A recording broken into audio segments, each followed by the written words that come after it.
Yan tayo pinagsasaing at dito po tayo kakain. Wala po tayong baon ngayon.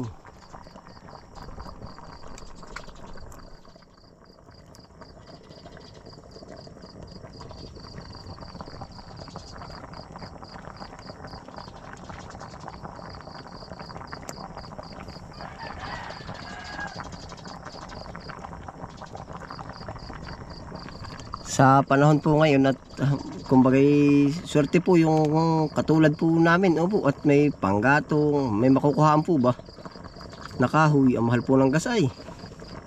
Ito po lahat ay pinagpapasalamat po namin. Libreng panggatong, oho. Ito na po yung ano ngayong pamumuhay. Kumbaga marami ay libre nga po, tapos ay di sipag pa rin ang kailangan natin.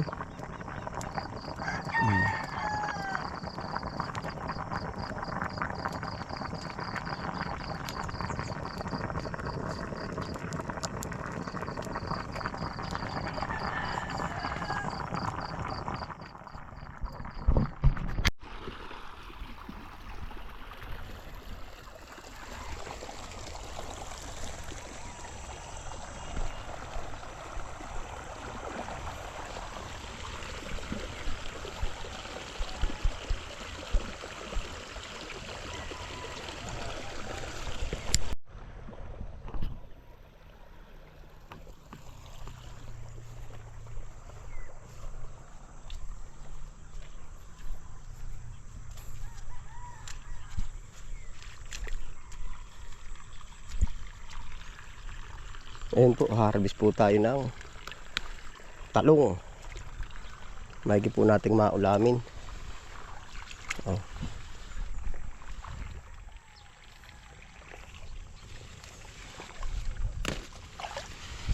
Maigi po maiprito.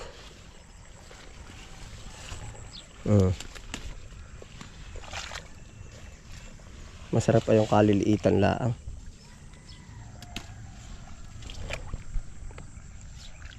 Daming bulaklak.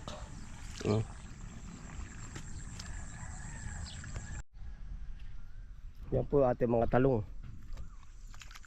Doon pala tayo sa kabilang side. Ito po'y hindi pa pinapatuloy ang bunga at gawa ng may mga maninira po.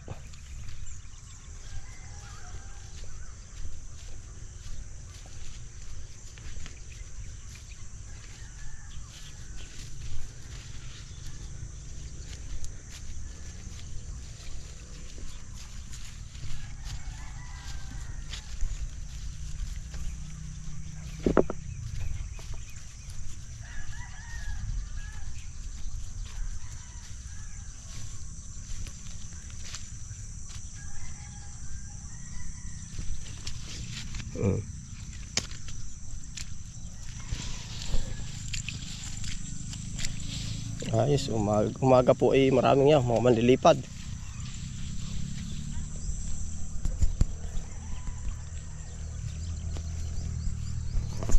Siguro po yari na yung ating sinaing doon.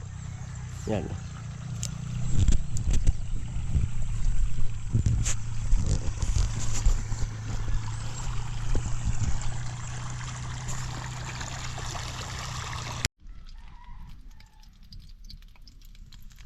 Ayan po tayo na may nagpiprito na rin.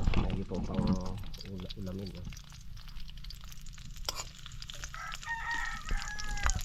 Tipong parang nagmamadali. Pinagsabay ng prito.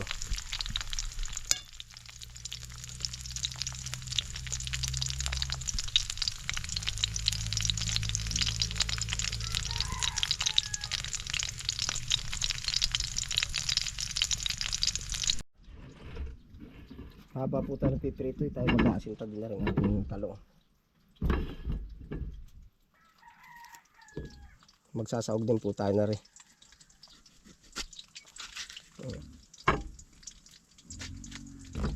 Prito din po. Medyo may sahog na gulay.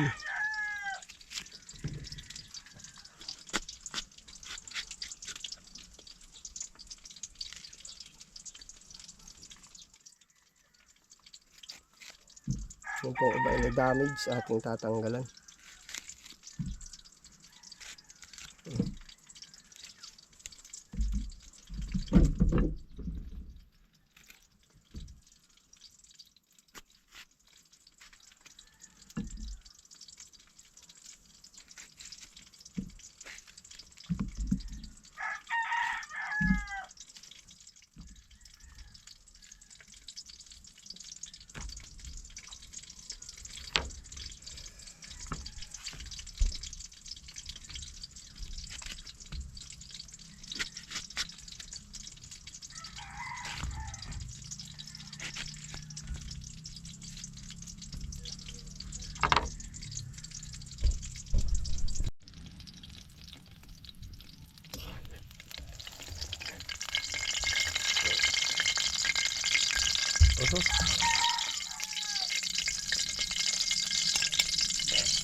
Pwede na.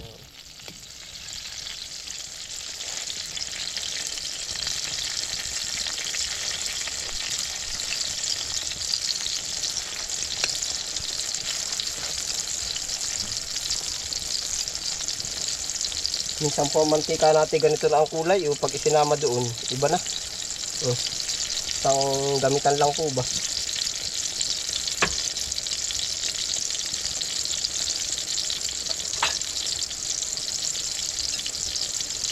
Yan, pwede na po. Yeah.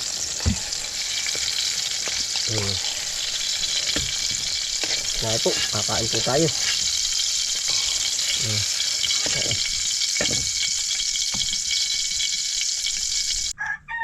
Ayun, kakain na po tayo. Ano po? Yan, pasalamatan po natin ito. Yan, Panginoon, salamat po sa pagkaing nakahain sa ating harapan po. Sana po ito'y maging lakas at tibay ng kalooban sa pang-araw-araw po namin. Salamat po. Amen. Kakain na po. Hotdog.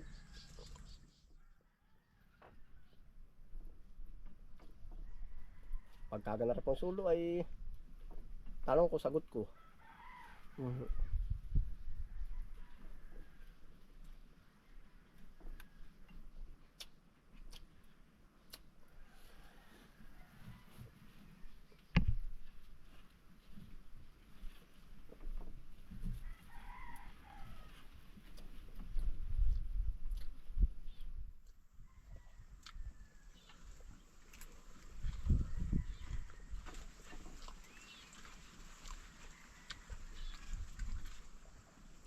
Sa panahon po ngayon, sa totoo lang, para sa akin ano po, kumbaga share ko lang po itong panahon ng crisis po. Para nakikita ko mas mabenta po yung mabenta ngayon ay yung mga instant. Opo. Kumbaga, no, basta lahat ng instant. Kumpara po sa ibang instant na mura pa, yung po ang ano ngayon ng tao, kumbaga kagaya ko po na. Uunahin ay mas mura. Di ngayon po naman sa sitwasyon ganun, kumbaga meron tayong mga gulay dito. Di yun ang ating nagiging prioritize. Opo. Mga gulay. Pero sa ibang lugar po, kahit hindi ko kita, ramdam ko po na mas uunahin ninyo ay yung mga instant na mura. Opo. Gawa po na kung gulay ngayon.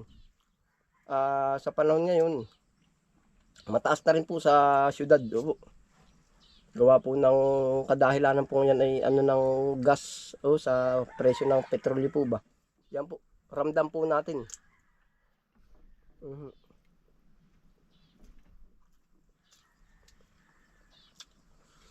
Tuyo.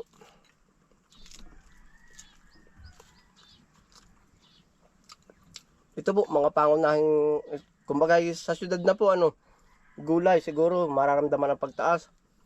Tuyo, mararamdaman din ang pagtaas kasi malakas ding kumain ng gas, yung nagpipishing. Yun po ang nakikita ko. Kaya sa panahon po ngayon, kahit sabihing malakas ang tracking, pero kung mas mura yung mga instant, siya po yung mas pupokus ang mga mamimili. Mhm.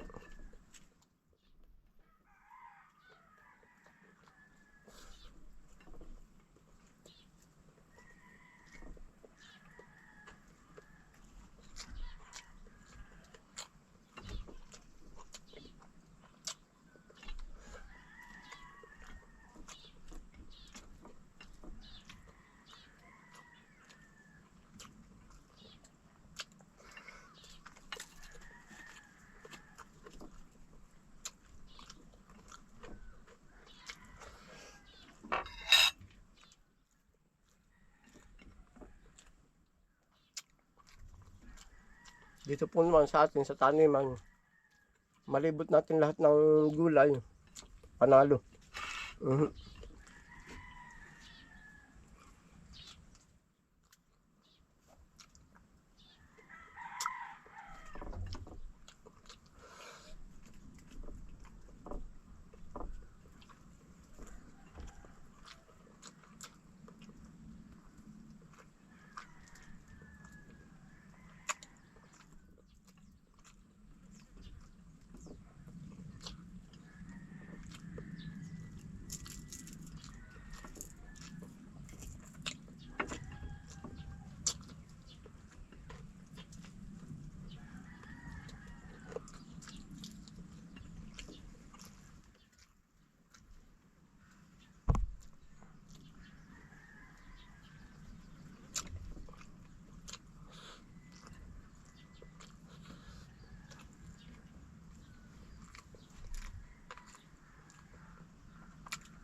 Kaya salamat po sa inyong pagsamaan po. Salamat po sa lahat at sa biyaya.